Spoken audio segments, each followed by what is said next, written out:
You're listening to Procurement 6, the weekly podcast from the team at Art of Procurement that summarizes this week in procurement in just 6 short segments. Hi there, I'm Helen Mackenzie, and today is Friday, April 7th, 2023.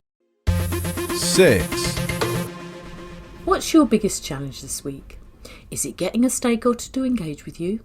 Are you under pressure to find more savings or to effectively manage risk? Whatever your challenge, you're likely to face a choice about what to prioritise. Here's a couple of questions I ask myself to help me make that choice. The first thing I might ask myself is, how much time do I have? If I only have 10 minutes before the next call, I pick up something that is quick. What's my energy like? If I'm full of beans, then the task that requires a lot of brain power is the one that comes to the top of my list. So, if I know I've got an intensive task that's going to take a while to get done, I block out the time at a time I'm at my best to get it done. It works for me, and it could work for you too. 5. Many of us find procurement after starting from somewhere else. I hear from a lot of people who were management trainees before they came to procurement, others, like me, who started in financial services. Now, before this week's podcast, I don't think I'd heard of anyone who'd been an architect before making the switch. Surely that's a strange pivot. Seemingly not. Philip Eidson's guest on this week's podcast, Fadi El Murlam, is that person. And Fadi's take on procurement and architecting teams is a fascinating listen. The excerpt I've chosen for you today is at the start of the pod, where Phil asks Fadi about the impact that combination of science and art has on his thinking. That's a great question. And a lot of people, they ask me this, it's like, how did you move from architecture to procurement? I mean, those are two different words. In reality, I don't think so. From a thinking perspective, the creativity and having a vision to imagine something before it's done, it's powerful.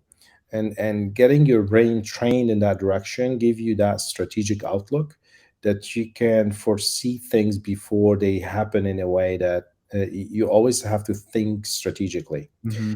That's one lens. The other lens is the micro detail, because architects, that's what they do. They design the whole concept and then they start developing it until the minutia, like the little details, Right. the nuts and bolts, right? And I think that's macro and micro capability gave me an ability to see the big picture, but also zoom in at the details when it's needed. The ability to zoom out and then in, a great skill set to bring to procurement, that's for sure. To listen to the full episode with Fadi, check out the link in the show. 4. Data is such an important part of what we do in procurement, and it's pivotal to facilitating differentiated decision making, something all of us at Art of Procurement think is key to 10x the impact that we can have. It's interesting to hear different takes on data, where it comes from and how it all connects together. In our special podcast series that we've produced with partner Cievo, Phil discussed the important topic of ESG and data with Heta Pirtiyaravi. Here's what she had to say in response to Phil's question about the challenges that procurement needs to overcome. Even though there's a lot of different industries, different regions, like for instance, Europe is a bit maybe ahead of, Africa or maybe even the US. But I think really it all boils down to two main challenges, and it's data and then like a human challenge. So if we start with the data, I think especially for scope 3, which means the supply chain emissions, it's just really difficult to get the data right. So if we talk about scope 1 and scope 2 emissions, which is kind of how the emissions are split, so they're kind of the company's own emissions, like electricity. And nowadays it's quite simple to calculate how much emissions come from your electricity. But then if we start to look at the supply chain, we're talking about all of those tens of thousands of suppliers that you're collaborating with. I mean, it's a huge amount of data, and companies just don't have that visibility and maybe don't even understand where to start. And I think that's a real challenge there.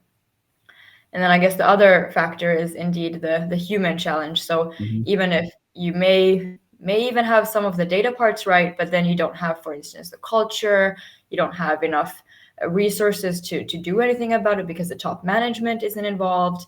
or kind of aligned on all of this thinking. So that's kind of the other factor, and both of these need to be there for you to really make decisions based on it. So data's well and truly at the heart of ESG. You can access the full podcast series and find out more by using the link in the show notes. This is Procurement 6 from Art of Procurement. To get notified every time an episode is published, go to artofprocurement.com/subscribe. 3. I'm going to stick with the theme of data, but bring the topic into current affairs. In this week's episode of Dial P for Procurement, Kelly Barner is considering what happened and what procurement can learn from the train derailment in Ohio. In the episode, Kelly points to the fact that while data-driven decision-making can be considered a huge advantage, someone still has to establish the standards, set the regulations, and put the policies in place against which the data is going to be compared. So, data isn't a silver bullet, it's not going to solve everything, but it depends on where you set the policy and your appetite for risk. As Kelly reminds us, risk mitigation is not risk elimination. Check out the full episode using the link in the show notes. 2. Economists at Goldman Sachs are predicting that 18% of jobs could be computerised following the latest wave of AI, generative artificial intelligence, or ChatGPT to us lay people. The standout stats for me were the estimated 2/3 of jobs in the US and Europe already exposed to automation, and up to a quarter of that work potentially done by AI altogether.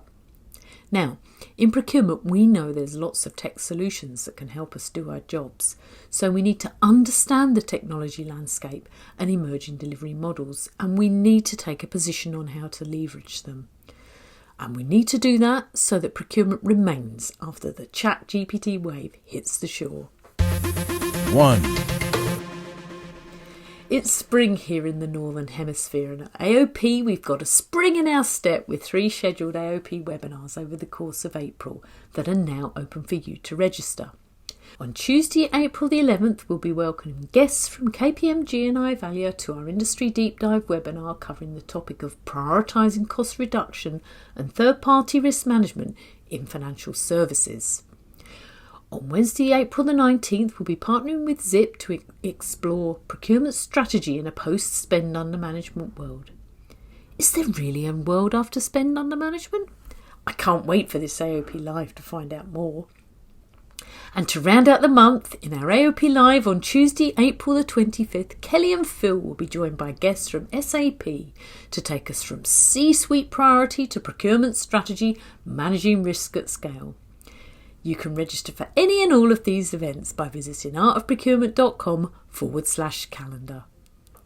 Thanks for listening. We'll be back next Friday at 6 a.m. U.S. Eastern Time. If you've enjoyed this pod, help us grow and tell your peers to search for Procurement 6 wherever they get their podcasts.